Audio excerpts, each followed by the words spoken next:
Hi, my name's Joey. I'm a teacher at Connect English in San Diego.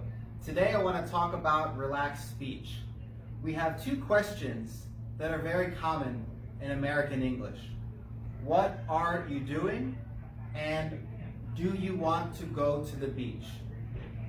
In America, we don't say, what are you doing? We connect these words together. It comes out, what are you doing? What are you doing? You try. Our next question, do you want to go to the beach? Comes out, you want to go to the beach.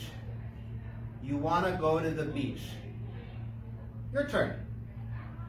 If you like this video and this lesson, please follow me on Instagram at Professor Joey Greco and my favorite colleague Elsa at Talkin' Todd in English.